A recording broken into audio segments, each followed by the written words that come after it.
I pulled into my parents' driveway on that sunny October afternoon, watching my 8-year-old son, Jake, bounce excitedly in his booster seat. He clutched a handmade card for Grandma Susan, carefully drawn with crayons and covered in glitter hearts.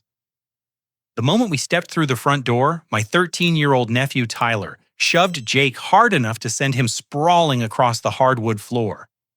"You're broke, so you don't matter," Tyler spat, standing over my bleeding child.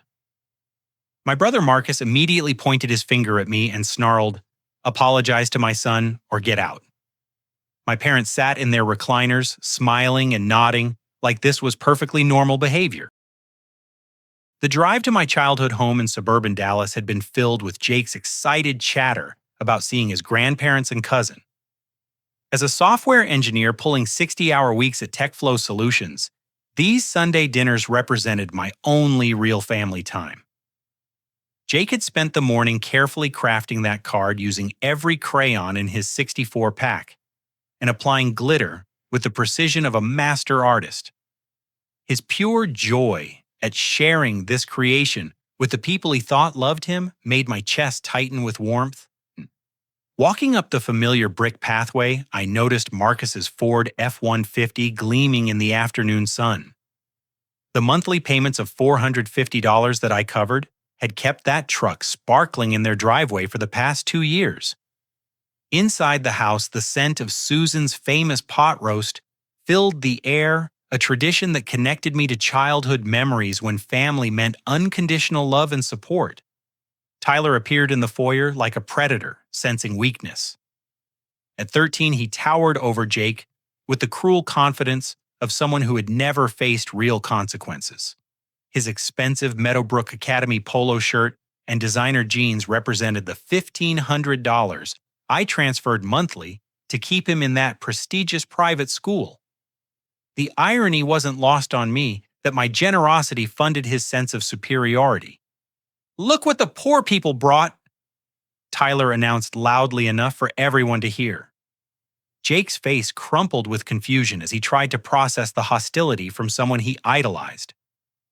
When Jake held out his glittery masterpiece, Tyler deliberately knocked it from his small hands, watching the card flutter to the ground like a wounded butterfly. The shove came without warning. Tyler's hands connected with Jake's chest, sending my son backwards across the polished floor. Jake's knee scraped against the doorframe, instantly drawing blood through his torn khakis. The sound of his small body hitting the ground echoed through the entryway like a gunshot. "Boys will be boys." Marcus chuckled from the living room, not even bothering to look up from his football game. Susan emerged from the kitchen, immediately rushing to Tyler's side to coo over him like he was the injured party. "Are you okay, sweetheart? Did you hurt your hand?" She fussed completely, ignoring Jake's tears and bleeding knee. Robert shuffled over in his house slippers, glancing down at Jake with obvious irritation. "You need to toughen up, boy," he told my 8-year-old son. "Learn to stand up for yourself instead of crying like a little girl. Your daddy can't fight your battles forever." The words hit me like physical blows. These were the people I had supported financially for 3 years, the family I thought appreciated my sacrifices. Marcus approached me with that familiar expression of entitled expectation, the same look he wore whenever he needed money for Tyler's school activities or truck repairs. "Edward, you need to teach your boy some respect." Marcus declared, his voice carrying the authority of someone who believed he held moral high ground. Tyler was just defending himself against Jake's aggressive behavior. "The least you can do is apologize to my son for raising such a disrespectful child." The room fell silent except for Jake's quiet sniffles. Susan and Robert watched expectantly, their smiles growing wider as they waited for me to comply with their twisted version of justice. Tyler stood behind his father, smirking with the satisfaction of someone who had successfully manipulated every adult in the room. That's when Marcus dropped the bombshell that would change everything. "I told Tyler the truth about our family dynamic," he announced proudly. He knows you're just the family ATM, and rich people need to know their place when it comes to helping real families like ours. My parents nodded approvingly, as if this revelation was not only acceptable, but praiseworthy. The foundation of everything I believed about family loyalty cracked beneath my feet, revealing a hollow space where genuine love should have existed. In the bathroom, I knelt beside Jake as he sat on the closed toilet seat, his small body trembling with pain and confusion. The scrape on his knee was deeper than I initially thought, requiring careful cleaning with hydrogen peroxide and antibiotic ointment. His tears had stopped, but the hurt in his dark brown eyes cut deeper than any physical wound. "Why did Tyler hurt me, Daddy?" Jake whispered, his voice barely audible above the running water. "I thought he liked me." As I applied a large bandage, decorated with cartoon superheroes, my mind began connecting dots I had deliberately ignored for 3 years. Every family gathering, every holiday celebration, every casual phone call had included a financial request within 48 hours. The pattern was so consistent it couldn't be coincidental. Christmas 2 years ago, Tyler needed dental braces costing $4,000. Marcus called on December 26th, his voice heavy with manufactured desperation. "Edward, you know how important Tyler's smile is for his future. You wouldn't want your nephew to suffer because his dad can't afford proper dental care." Easter last year, Marcus's truck required transmission repairs totaling $2,000. The call came while I was still digesting holiday ham. "Brother, I hate to ask, but without my truck, I can't get to job interviews. You're literally holding my future in your hands." 4th of July weekend, Robert needed new hearing aids after his insurance denied coverage. $3,000 vanished from my savings account because family takes care of family and Dad shouldn't have to struggle in silence. Thanksgiving last year, Susan's washing machine died flooding their basement. $800 disappeared faster than leftover turkey because your mother deserves basic appliances after everything she's done for this family. The mental accounting was staggering. Tyler's private school tuition alone had cost me $45,000 over 3 years.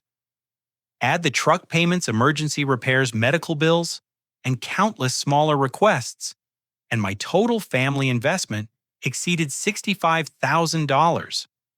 That money could have paid off my student loans, funded a substantial down payment on a house, or secured Jake's college education.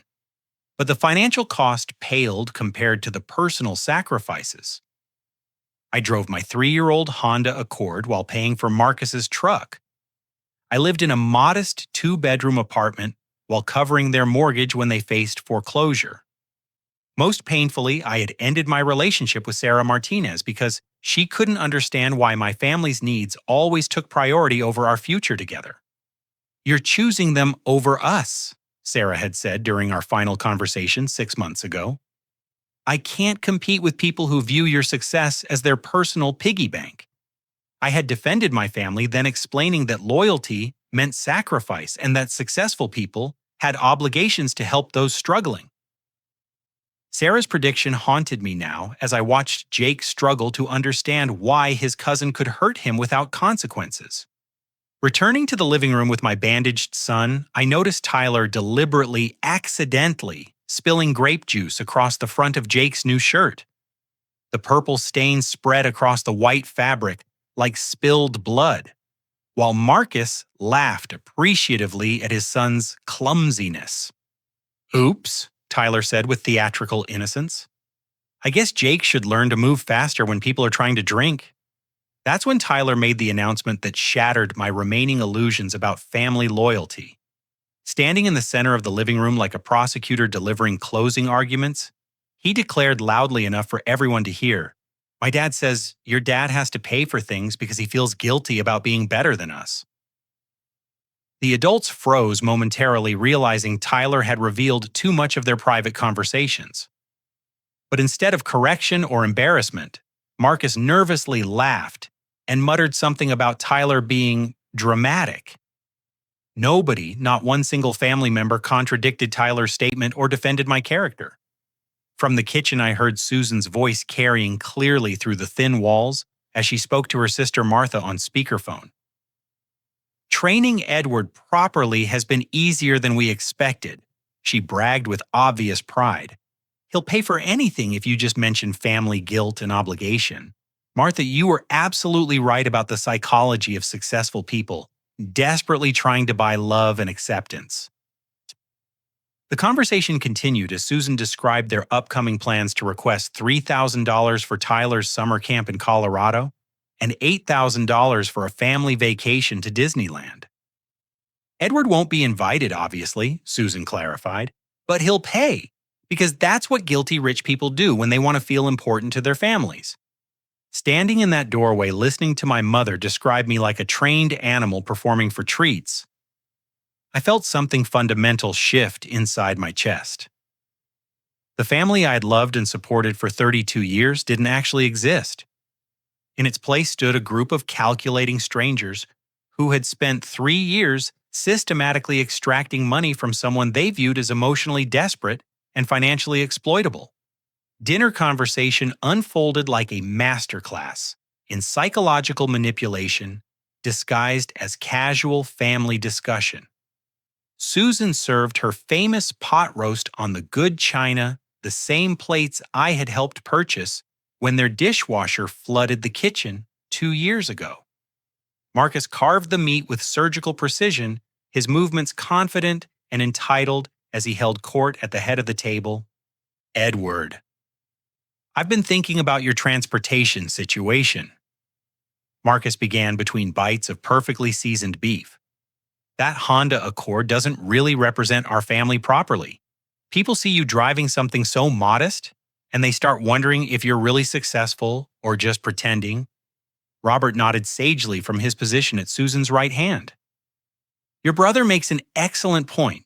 Image matters in business, and your car makes us all look like we're struggling financially. The conversation felt surreal, like watching actors perform a script written by someone with no understanding of normal family dynamics. They discussed my vehicle choices, my clothing, my apartment, and my lifestyle, as if these decisions required their approval and input. Every topic eventually circled back to money and my supposed obligations to fund their vision of proper family representation.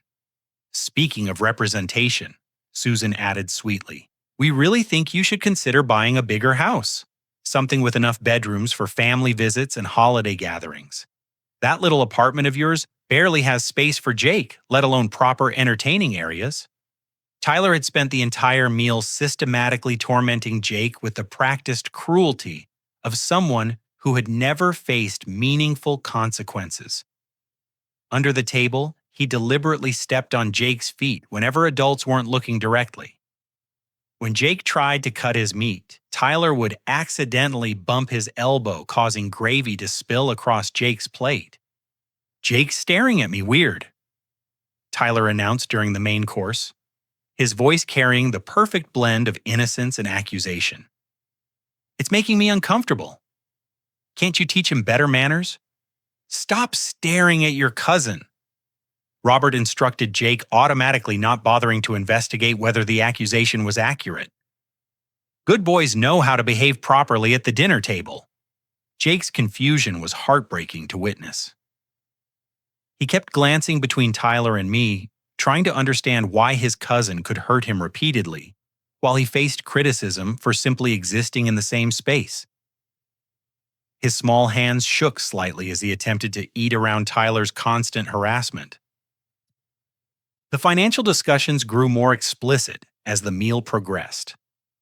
Marcus mentioned that Tyler needed new football equipment for the upcoming season, casually assuming I would take care of it, like always. Susan brought up her desire to redecorate the guest room, suggesting colors and furniture styles as if my checkbook was already open and ready. Of course, we'll need to coordinate with Edward's schedule. Susan said, since he'll be funding the project, we want to make sure he approves of how his money gets spent. The casual assumption of my financial responsibility felt like being buried alive under layers of entitlement and expectation. These people had transformed my voluntary generosity into mandatory obligation without ever asking my permission or acknowledging my sacrifice. During dessert service, Marcus stood up with his coffee cup raised like he was delivering a toast at a wedding reception. I want to say something important about family responsibility and gratitude, he announced with the gravity of someone about to share profound wisdom. Successful people like Edward have obligations to their families that go beyond normal relationships. Money creates responsibility, and Edward owes us for all the support we gave him growing up. Every dollar we spent on his education, every meal we provided, every roof we put over his head, created a debt that needs to be repaid with interest. The speech continued as Marcus outlined his philosophy of family economics, explaining how my success belonged partially to everyone who had contributed to my upbringing and development. Edward should actually be grateful we allow him to help us, Marcus concluded. It gives his life meaning and makes him feel important in ways his money and career never could. Robert applauded quietly, while Susan beamed with pride at her eldest son's wisdom. Tyler watched the performance with obvious satisfaction, absorbing lessons about manipulation and entitlement that would shape his character for years to come. That's when Tyler delivered the final blow that shattered any remaining illusions about family love and loyalty. Standing up from his chair with theatrical timing, he looked directly at me and announced, "Uncle Edward, my dad says you pay for everything because you don't have a real family of your own, just Jake, and you're scared we'll stop pretending to like you if you don't keep buying our affection." The words hung in the air like smoke from an explosion. Marcus's face flushed red as he realized Tyler had revealed too much of their private strategy sessions. Susan's smile faltered momentarily before returning with forced brightness. Robert shifted uncomfortably in his chair, avoiding eye contact with everyone. "Tyler's just being dramatic," Marcus said quickly, his nervous laughter filling the sudden silence. "You know how kids exaggerate everything they hear." But nobody corrected Tyler's statement. Nobody defended my character or challenged his assessment of our family dynamic. The silence stretched long enough to confirm that Tyler hadn't exaggerated anything. He had simply repeated conversations that had taken place multiple times in my absence.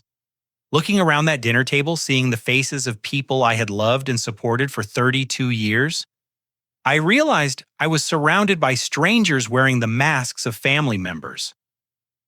The real Susan, Marcus, Robert, and Tyler had been hidden behind carefully constructed personas designed to extract maximum financial benefit while providing minimum authentic relationship. Jake sat beside me, his bandaged knee, a visible reminder of how this family treated people they considered beneath their status. My 8-year-old son had become collateral damage in their campaign to exploit my misguided sense of family obligation. Excusing myself from the table required navigating another minefield of family expectations and manufactured guilt. "Where are you going?" Susan asked with mock concern. "We haven't served coffee yet, and Tyler wanted to show you his latest school project." In the bathroom, I locked the door and pulled out my smartphone with trembling hands. My banking app revealed 3 years of financial devastation disguised as family generosity.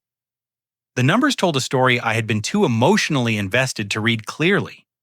January through December of the previous year alone, $18,000 transferred to various family members for various emergencies and necessities. Marcus's truck insurance, Robert's prescription medications, Susan's dental work, Tyler's school field trips, unexpected veterinary bills for their dog, rusty heating system, repairs property tax assistance, and countless smaller requests that individually seemed reasonable but collectively represented financial hemorrhaging. The correlation between family gatherings and financial requests was mathematically impossible to dismiss. Christmas Day gatherings were followed by December 26th requests. Easter Sunday dinners preceded Easter Monday emergencies. Birthday celebrations invariably led to birthday week financial crises that only Uncle Edward could solve. My phone buzzed with an incoming text message that would prove to be the smoking gun I needed to understand the full scope of their manipulation. Marcus had accidentally included me in a family group chat message intended for Susan and Robert only. Operation Guilt Trip working perfectly. The message read, Edward just committed to another chunk for Tyler's school expenses. Keep reinforcing that he needs us more than we need him. Martha's psychology advice about exploiting successful people's emotional vulnerabilities is paying dividends. I screenshotted the message before Marcus could delete it, then scrolled through weeks of similar communications that revealed the calculated nature of their approach. They discussed my earning potential and emotional weak spots, like military strategists planning a campaign. References to my loneliness, my devotion to Jake, and my desire for family approval appeared repeatedly as tools for manipulation. Additional text messages revealed research they had conducted about my job, my salary range, my potential bonuses, and even my dating life. Marcus had called my company's human resources department pretending to verify employment for a reference letter, but actually gathering intelligence about my financial capacity. Edward makes between $85,000 and $95,000 annually. One message from Marcus to Susan revealed. His bonus structure could push that over $100,000 in good years. We've been thinking too small with our requests. The bathroom door handle rattled as someone tried to enter. Uncle Edward. Tyler's voice carried through the wood, with newfound politeness that felt more manipulative than his previous cruelty. Are you okay in there? My dad wants to apologize for dinner being weird. Through the door, I could hear whispered conversations between Tyler and Marcus about damage control and message management. They were strategizing in real time, trying to determine how much I'd overheard and what level of backtracking would be necessary to maintain their financial access. Opening my email app revealed even more devastating evidence of their coordinated exploitation. Forwarded messages between Marcus and Susan discussed my psychological profile and optimal manipulation techniques. They had consulted with family friends who worked in sales and marketing to develop more effective approaches for extracting money. Edward responds best to family crisis scenarios. One forwarded email explained, emergency medical bills, unexpected home repairs, and Tyler's educational needs trigger his guilt reflexes most effectively. Avoid asking for luxury items or vacation funding until you've established the crisis as life-threatening or future-altering. The most shocking discovery was a group chat called Edward Management that included Marcus, Susan, Robert, and even Tyler himself. The conversation history revealed a sophisticated 3-year plan to gradually increase financial extraction while maintaining plausible deniability about their true intentions. Tyler's participation in the chat was particularly disturbing because it revealed how they had coached him to manipulate both Jake and me. Tyler should establish dominance over Jake during family gatherings. One message from Susan instructed, this keeps Edward motivated to provide financial support to ensure his son's social acceptance within the family hierarchy. Messages from Tyler himself showed a 13-year-old boy discussing psychological manipulation strategies with adults who should have been teaching him basic decency and kindness. Jake is easy to control because he wants my approval, Tyler had written. I can make him sad whenever Uncle Edward needs reminding about family loyalty. The coaching had extended to Tyler's interactions with me as well. Act grateful, but not too grateful, Marcus had advised. Edward needs to feel appreciated, but also necessary. If he thinks we're completely satisfied, he might reduce his contributions. Reading through months of calculated discussions about managing me like a livestock animal destroyed something fundamental in my understanding of human relationships. These weren't family members who occasionally took advantage of my generosity. These were predators who had identified emotional vulnerabilities and systematically exploited them for financial gain. The bathroom fell silent except for the sound of my own breathing and the distant murmur of family conversations continuing in the dining room. They were probably discussing how to handle my extended absence and what level of explanation would be required to maintain their access to my bank account. Scrolling through bank records while reviewing their text message, history revealed the true scope of their deception. Every spontaneous family crisis had been planned in advance. Every emotional emergency had been carefully timed for maximum psychological impact. Every request for help had been preceded by strategy sessions about optimal presentation and follow-through. My phone rang with an incoming call from Sarah Martinez. Even after 6 months of separation, she remained in my emergency contact list. For a moment, I considered answering, imagining how I would explain that she had been absolutely right about everything she had tried to warn me about. Instead, I let the call go to voicemail and listened to her message. Edward, I know we haven't talked, but something made me think about you today. I hope you're taking care of yourself and not letting people take advantage of your generous heart. You deserve so much better than what you've been accepting. The irony of receiving genuine concern from someone I had pushed away while being surrounded by family members plotting my continued exploitation felt like a knife twisting in an open wound. Sarah had seen through their manipulation immediately, but I had chosen family loyalty over her honest assessment of toxic relationship dynamics. Returning to the living room required walking through a gauntlet of expectant faces and manufactured warmth. They had moved from the dining room to the more comfortable seating area where Robert had claimed his favorite recliner, and Susan had arranged herself on the floral couch like a queen holding court. Marcus stood by the fireplace in a pose of casual authority, while Tyler lounged across the leather chair that I had helped purchase during last year's furniture emergency. "There he is," Susan announced with theatrical relief. "We were starting to worry you had gotten lost in there." The transition to their next phase of manipulation began immediately, as if they had spent my bathroom absence rehearsing their approach. Marcus launched into what sounded like a prepared speech about family planning and financial responsibility. Edward, we've been having a productive conversation about Tyler's upcoming high school transition. Marcus began his tone suggesting this discussion would inevitably require my financial participation. Meadowbrook Academy offers an excellent summer preparation program that costs $3,000, but the investment would ensure Tyler's success in their advanced placement courses. Robert nodded with the wisdom of someone who had never personally funded anyone's education. "That boy's got real potential, Edward. You wouldn't want to see it wasted because of something as silly as money." The casual assumption that I would automatically fund Tyler's summer activities felt like being punched in the stomach. They hadn't asked for my help or acknowledged my previous contributions. They had simply announced their expectation and waited for my compliance. Susan jumped into the conversation with her own carefully planned requests. "I've been looking at laptops for Tyler's high school work," she said, producing a folder of printed specifications and price comparisons.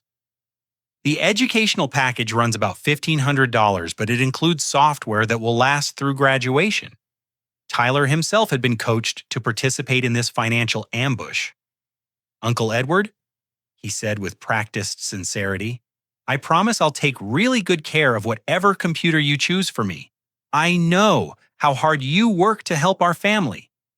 The performance was so well rehearsed, it felt like watching a community theater production, where everyone knew their lines except the audience member being asked to fund the entire production. Each family member delivered their scripted requests with perfect timing, building toward the climactic moment when Marcus would present their comprehensive financial demands. "We also need to discuss the house situation," Robert added with the gravity of someone addressing a board of directors. "The water heater is making concerning noises, and the HVAC system needs updating before next summer. These aren't luxury improvements, Edward. They're basic maintenance issues that affect everyone's safety and comfort." Susan produced another folder containing contractor estimates and repair schedules. "We've gotten quotes from 3 different companies," she explained, spreading papers across the coffee table like a mortgage officer presenting loan documents. "The total comes to about $12,000, but We can probably negotiate it down if we pay cash up front. For the first time in 3 years, I found my voice and spoke the truth that had been building inside my chest like steam in a pressure cooker. I've been thinking about everything I've sacrificed to support this family, I said quietly, my words cutting through their sales presentations like a sword through silk. I work 60-hour weeks at a job that demands constant overtime and weekend availability. I drive a 3-year-old car while paying for Marcus's truck.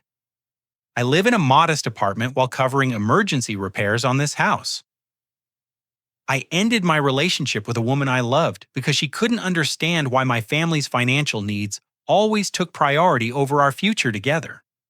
The room fell silent as I continued speaking truths they had never wanted to hear. I've given up vacations, postponed my own major purchases, and sacrificed my personal savings goals to ensure Tyler could attend private school and Marcus could maintain his transportation. I've covered medical bills, property taxes, home repairs, and countless smaller emergencies without ever questioning whether these requests were reasonable or sustainable.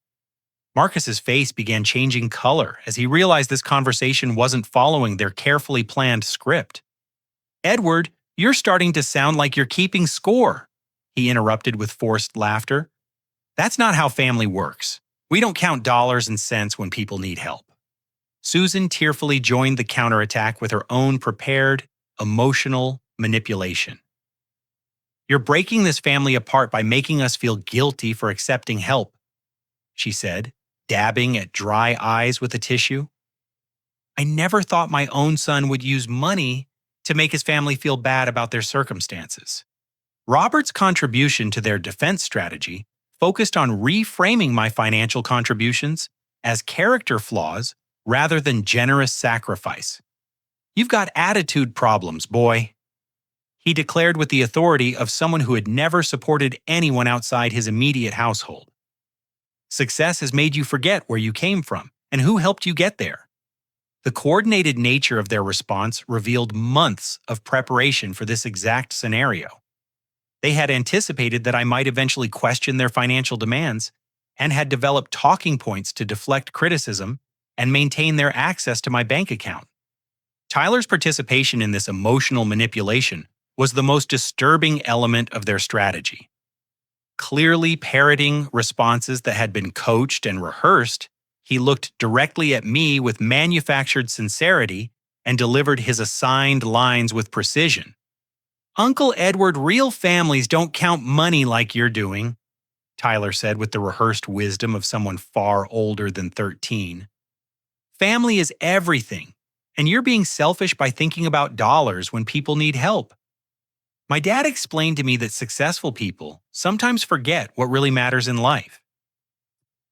The sophistication of psychological manipulation coming from a 13-year-old boy shocked me into recognizing how deeply their programming had penetrated every level of family interaction.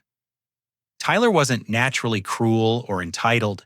He was a child who had been systematically taught that manipulation and emotional exploitation were normal family behaviors. Marcus sensed that their usual tactics weren't working and decided to escalate to their ultimate weapon, the formalization of financial obligation. Standing straighter and adopting the tone of someone delivering an ultimatum, he announced their final demand. "Edward, we've been talking as a family, and we've reached an important decision about our relationship moving forward," Marcus declared with the confidence of someone who believed he held all the negotiating power. "It's time you stopped treating our financial support like charity and started recognizing it as the family obligation it actually represents." The room held its breath as Marcus delivered what they clearly believed would be their checkmate move. "We want you to set up a monthly automatic transfer for $2,000 to cover ongoing family expenses. This eliminates the awkwardness of individual requests and ensures everyone can plan properly for the future." Susan nodded approvingly, while Robert crossed his arms in a gesture of unified family determination. Tyler watched with obvious excitement, probably anticipating how this guaranteed income would fund his teenage desires and social status requirements. $2,000 monthly represents a reasonable contribution from someone at your income level.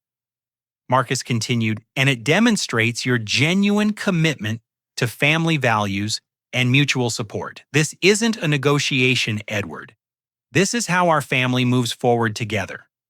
The ultimatum hung in the air like a sword suspended over everything I had believed about family loyalty and unconditional love. They weren't requesting my help anymore. They were demanding tribute payments for the privilege of remaining connected to people who viewed me as a walking bank account rather than a human being deserving of respect and genuine affection. Standing up from the couch felt like rising from the ashes of my former life into something entirely new and unfamiliar. The sudden movement caught everyone by surprise, particularly Tyler, who had been so confident in their collective manipulation that he hadn't considered the possibility of rejection. "Jake, we're leaving," I announced calmly, extending my hand to my son, who scrambled down from his chair with obvious relief. "I need to handle some banking before the evening ends." Marcus immediately protested, with the panic of someone watching their primary income source preparing to exit.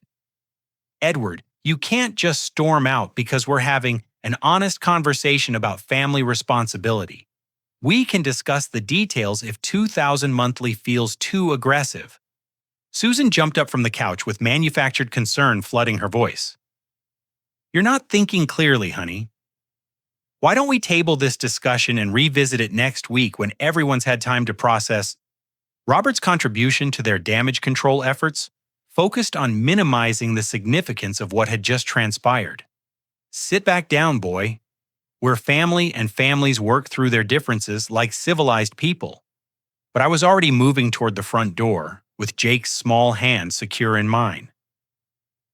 Their voices followed us through the foyer like the sound of sharks circling a boat that had already sailed beyond their reach. The desperation in their tone revealed how much they depended on my continued financial compliance.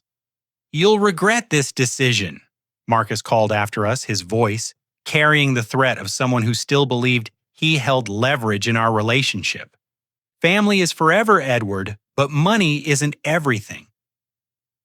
The drive to Tyler's private school required 23 minutes through Dallas traffic that seemed unusually light for a Sunday evening. Jake sat quietly in his booster seat, occasionally asking questions about why we had left dinner early and whether Tyler would apologize for hurting him.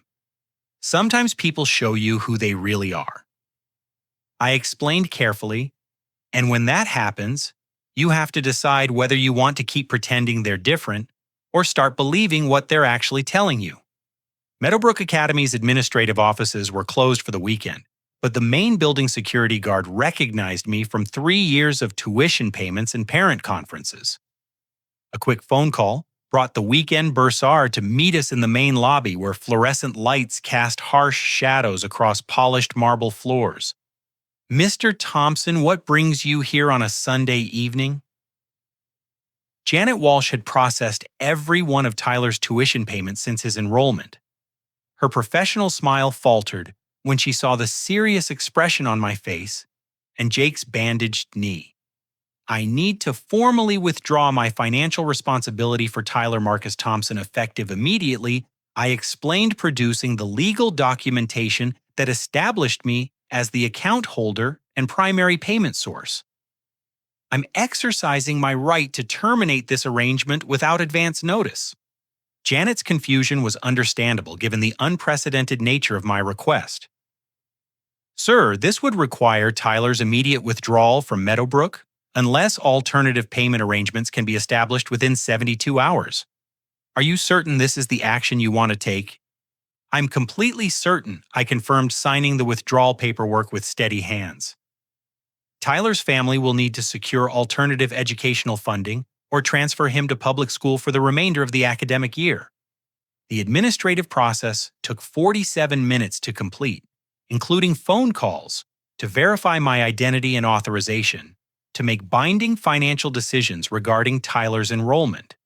Janet explained that Marcus would receive official notification on Monday morning along with information about the 72-hour deadline for alternative payment arrangements. From the school parking lot, I called the auto loan company that held the title to Marcus's Ford F-150. As the primary borrower and legal owner of the vehicle, I had the contractual right to reclaim possession at any time without advance notice to the secondary driver. Mr. Thompson, I show you current on all payments for the 2018 Ford F-150. The customer service representative confirmed after accessing my account information. Would you like to arrange voluntary repossession, or do you prefer to handle return of the vehicle privately? Professional repossession within 72 hours. I decided providing Marcus's address and work schedule to ensure efficient vehicle recovery. I'll surrender the spare keys tomorrow morning at your downtown office. Jake fell asleep during the drive home to our modest apartment, exhausted by the emotional trauma of family betrayal and confused by sudden changes in our Sunday routine. Carrying his small body up 2 flights of stairs felt like transporting precious cargo that had been damaged by people who should have protected it. My phone began ringing within minutes of our arrival home. Marcus's name appeared on the caller ID with the persistence of someone who still believed this situation could be managed through conversation and negotiation. Edward. What the hell did you do? Marcus demanded without preamble when I answered on the 4th ring. Meadowbrook Academy called saying Tyler's tuition arrangement has been terminated. You can't just destroy my son's education because you got your feelings hurt. I terminated my financial obligations to your family. I explained with the calm precision of someone reading from a prepared script. Tyler will need to find alternative educational arrangements, and you'll need to make new transportation plans. Susan's voice joined the conversation as Marcus activated speakerphone to include the entire family in their emergency damage control session. Edward, honey, you're being extremely unreasonable. We can discuss the monthly payment arrangement if $2,000 feels too high. Robert's voice carried the bluster of someone who still believed authority could override actual power dynamics. Boy, you fix this mess immediately. Your nephew doesn't deserve to suffer because you can't handle honest feedback about your attitude problems. Tyler's voice was the most revealing because it dropped all pretense of politeness and revealed the entitled core personality that had been hidden behind practiced manipulation. Uncle Edward, you can't do this to me. My friends are at Meadowbrook, and transferring to public school would ruin my entire social life. My decision is final and non-negotiable. I stated clearly, ensuring everyone understood the permanent nature of this boundary establishment. I will no longer contribute financially to any family member under any circumstances. Past generosity was freely given, but future support is not available regardless of emergency or need. The conversation devolved into increasingly desperate attempts at emotional manipulation, financial negotiation, and outright threats designed to restore their access to my bank account. Each family member tried their specialized approach. Susan cried, Robert demanded, Marcus threatened, and Tyler alternated between apologetic charm and entitled rage. You're destroying this family over money, Marcus finally declared, with the finality of someone playing his last card. When you come crawling back, asking for forgiveness, don't expect us to welcome you with open arms. An hour later, my doorbell rang with the persistence of someone who refused to accept rejection. Through the peephole, I saw Marcus and Tyler standing on my doorstep with expressions of determined confrontation. Marcus held the truck keys in his visible hand, like evidence of his willingness to cooperate. Opening the door revealed 2 people who still fundamentally misunderstood the power dynamics of our relationship. They had arrived expecting to pressure me face to face, believing that personal confrontation would restore their ability to manipulate my emotions and financial decisions. We drove here to work this out like family, Marcus announced, extending the truck keys toward me with theatrical magnanimity. Tyler has something he wants to say, and we're prepared to make some compromises about the monthly payment arrangement. Tyler stepped forward with the rehearsed sincerity of someone who had been coached extensively during their drive across town. Uncle Edward, I'm really sorry about what happened at dinner. I didn't mean to hurt Jake's feelings, and I promise to be nicer if you'll reconsider the school situation. Instead of negotiation or emotional manipulation, I simply took the truck keys from Marcus's outstretched hand and explained the logistics of what would happen next. Professional repossession is scheduled for Tuesday morning between 9 and 11. This saves you the embarrassment of having your truck towed from your workplace or your parents' driveway. The realization that I wasn't bluffing, negotiating, or seeking compromise hit them simultaneously. Marcus's face shifted through confusion, anger, and panic as he understood that 3 years of financial dependency had ended permanently. Tyler's expression revealed the first genuine emotion I had seen from him all day: fear of losing the privileged lifestyle my money had funded. "You can't be serious," Marcus said, his voice climbing toward desperation. "Tyler's education, my transportation, mom and dad's security. You're willing to destroy all of that because we hurt your feelings." "I'm unwinding 3 years of financial entanglement with professional precision," I corrected calmly. "Your family's needs are no longer my responsibility, and my bank account is no longer available for your emergencies, requests, or demands." Tyler tried one final manipulation attempt, reaching for my arm with calculated vulnerability. "Uncle Edward, please don't punish me for what adults said. I'm just a kid trying to fit in at school." Looking down at this 13-year-old boy who had been systematically taught that manipulation and emotional exploitation were acceptable relationship tools, I felt a mixture of pity and determination. Tyler wasn't inherently evil, but he was the product of adults who had prioritized short-term financial gain over teaching basic human decency. "Tyler, you'll learn valuable lessons about consequences and personal responsibility," I told him honestly. "These are lessons that will serve you better than private school ever could." As they walked back toward their soon-to-be repossessed truck, I heard Marcus making phone calls to other family members, probably beginning the process of finding new financial targets to replace the income stream they had just lost forever. 6 months later, I stood in the kitchen of my new 2-bedroom apartment, preparing Jake's favorite Saturday morning pancakes, while sunlight streamed through windows that overlooked a small park where children played on equipment funded by community investment rather than individual family obligation. The transformation in our lives had been more profound than I could have imagined when I made that decisive Sunday evening decision to reclaim my financial independence. Jake's laughter echoed from the living room, where he was building an elaborate castle with the premium building blocks I had finally been able to afford. The extra $2,000 in monthly disposable income had revolutionized our standard of living in ways that extended far beyond material improvements. We had purchased a reliable, newer car, enrolled Jake in piano lessons he had always wanted, and established a college savings account that grew steadily each month. The immediate consequences for my former family had unfolded exactly as I had predicted during those painful weeks of enforced financial withdrawal. Tyler's transfer to public school mid-semester had created academic and social challenges that exposed the artificial nature of his previous success at Meadowbrook Academy. Without the academic support services that $1,500 monthly had purchased, Tyler struggled to maintain passing grades while adapting to an environment where entitled behavior earned discipline rather than accommodation. Marcus had lost the truck as scheduled, forcing him to rely on public transportation for job interviews and work commutes. The loss of reliable transportation had cost him 3 potential employment opportunities and severely limited his geographic employment options. Susan and Robert had been forced to implement actual budgeting for the first time in 3 years, cutting unnecessary expenses and learning to live within the constraints of Robert's Social Security and Susan's part-time retail income. The family's attempts at reconciliation had followed predictable patterns of manipulation disguised as relationship repair.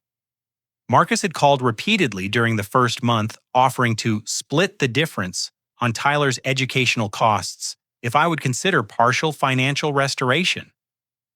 Susan had suggested family therapy sessions where I could learn to communicate my needs more effectively while they worked on understanding my perspective better. Robert's approach had focused on minimizing the significance of our conflict, suggesting a trial period where I could prove my commitment to family values, while they demonstrated their appreciation for my contributions. Each proposal had revealed their continued inability to understand that I was no longer interested in purchasing their affection or managing their financial irresponsibility. The most telling aspect of their reconciliation attempts had been the complete absence of genuine apology or acknowledgement of wrongdoing. Nobody had expressed remorse for 3 years of systematic exploitation. Nobody had recognized the emotional damage caused by treating me like a walking bank account, rather than a family member deserving respect and genuine affection. Their focus had remained entirely on restoring financial access, rather than rebuilding authentic relationships. Tyler's individual attempts at reconciliation had been particularly revealing, because they demonstrated how thoroughly he had absorbed lessons about manipulation and emotional exploitation. His phone calls and text messages alternated between manufactured vulnerability and subtle threats, always returning to themes designed to trigger guilt responses about his disrupted education and social status. Christmas had provided the ultimate test of my resolve when Susan had called to invite Jake and me for holiday dinner, without any discussion of money or family obligations. The invitation had felt like stepping into a trap designed by people who still fundamentally misunderstood the reasons for my withdrawal from their toxic dynamic. I had attended that Christmas gathering with clearly established boundaries, no financial discussions, equal treatment for Jake, and immediate departure if any family member violated basic respect requirements. The experiment had lasted exactly 47 minutes before Tyler had attempted to reassert his dominance over Jake by accidentally knocking over Jake's carefully constructed gingerbread house. My immediate departure with Jake had sent a clear message about my new approach to family relationships. Boundary violations would result in instant consequences rather than patient explanation or repeated chances for behavior modification. The family had been genuinely shocked that I would prioritize Jake's emotional well-being over their holiday traditions and social expectations. The most unexpected aspect of reclaiming my financial independence had been the renaissance in my personal relationships and professional development. Sarah Martinez had agreed to coffee 3 months after my family intervention, curious about changes she had observed through mutual friends and social media updates. "You seem different," Sarah had noted during our first conversation in over 6 months. "More confident, less apologetic, like you've stopped carrying invisible weight on your shoulders." Rebuilding our romantic relationship had required honest conversations about boundaries, priorities, and the lessons I had learned about distinguishing between genuine love and financial manipulation. Sarah's patience during my emotional recovery had demonstrated the difference between people who supported personal growth and people who exploited emotional vulnerabilities for material gain. Our engagement 3 weeks ago had felt like stepping into a future built on mutual respect and authentic connection, rather than guilt-based obligation and manufactured dependency. Planning a wedding while maintaining healthy boundaries with both families had provided ongoing opportunities to practice new relationship skills and reinforce lessons about reciprocal rather than exploitative dynamics. Jake's transformation had been the most rewarding aspect of establishing boundaries with toxic family members.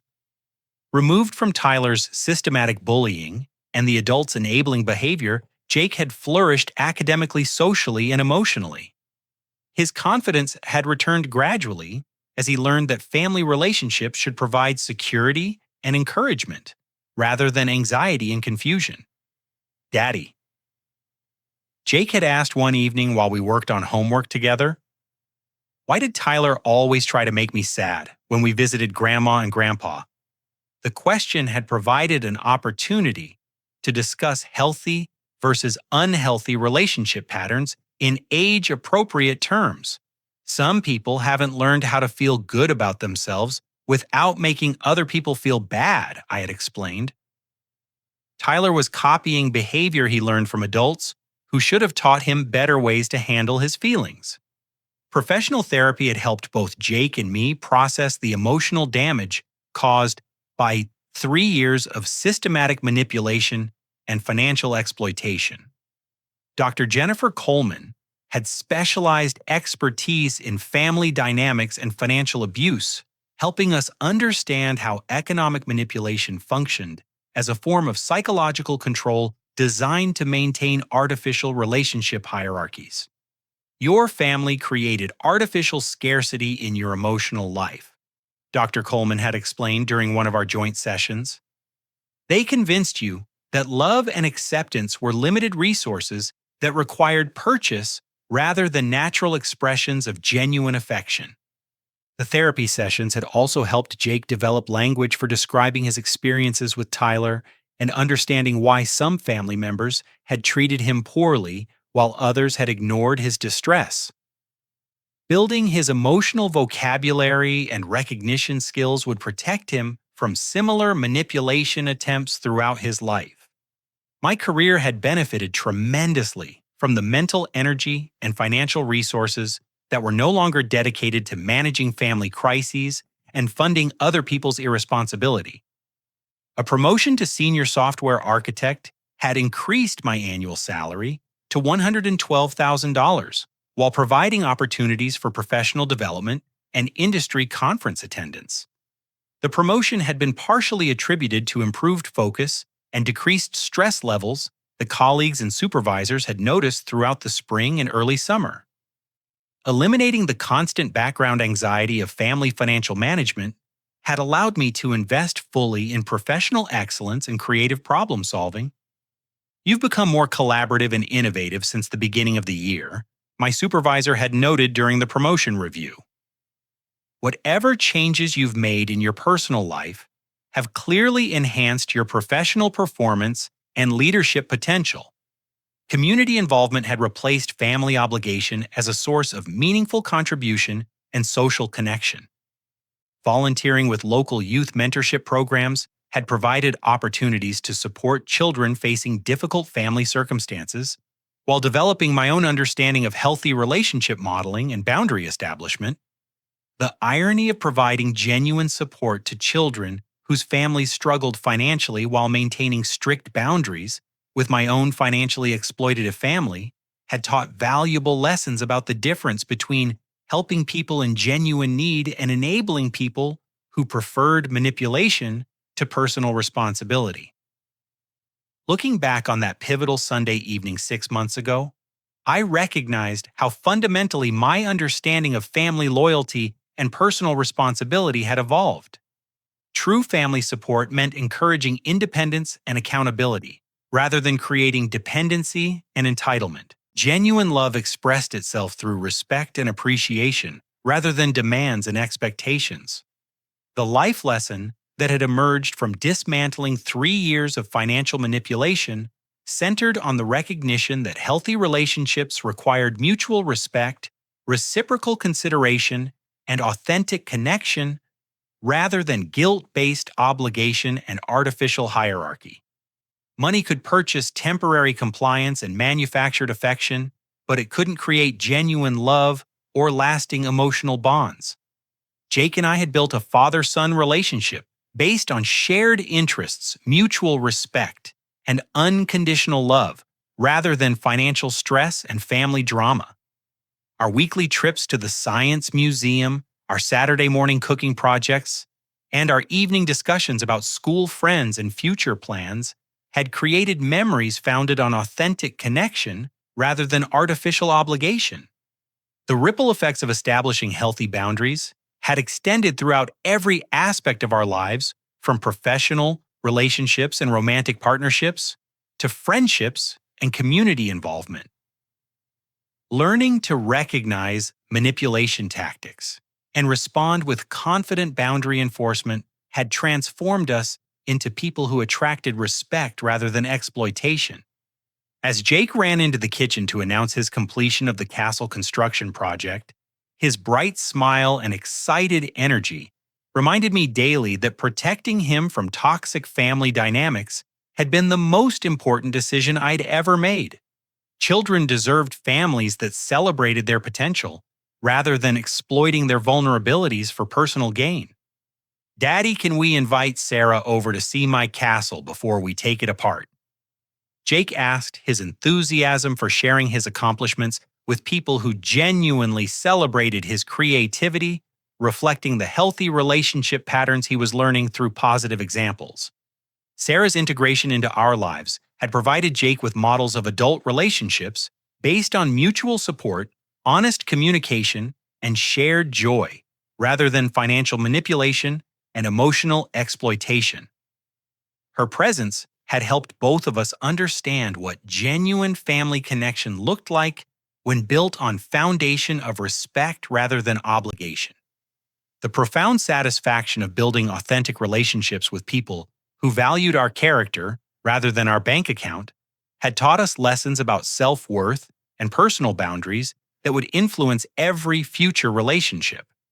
We had learned to recognize the difference between people who enhanced our lives and people who diminished our emotional resources through constant demands and manufactured crises.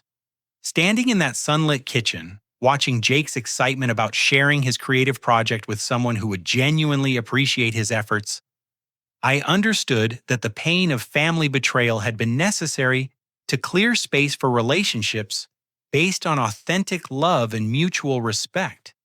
Sometimes losing toxic people created room for healthy connections that nourished rather than depleted emotional energy. The future stretched ahead of us filled with possibilities built on genuine foundation rather than artificial obligation. Jake would grow up understanding that love expressed itself through respect and appreciation rather than financial demands and emotional manipulation. Sarah and I would build a marriage based on partnership and mutual support rather than guilt-based compliance and manufactured dependency. Most importantly, we had learned that family wasn't defined by blood relations or financial obligations, but by the presence of people who celebrated our successes, supported our growth, and respected our boundaries without requiring payment for their affection and acceptance. Have you ever found yourself in a situation where family members took advantage of your generosity? And how did you handle establishing boundaries while protecting the people you love most? Share your experiences in the comments below, and if this story resonated with your own journey toward healthier relationships, please show your support by hitting the like button and subscribing for more stories about overcoming family manipulation and building authentic connections. Don't forget to share this video with anyone who might benefit from understanding the difference between genuine family support and financial exploitation, because everyone deserves relationships based on respect rather than obligation. Thank you for joining me on this journey of personal growth and boundary establishment, and I wish you the courage to protect your own emotional and financial well-being while building relationships that truly honor your worth as a human being.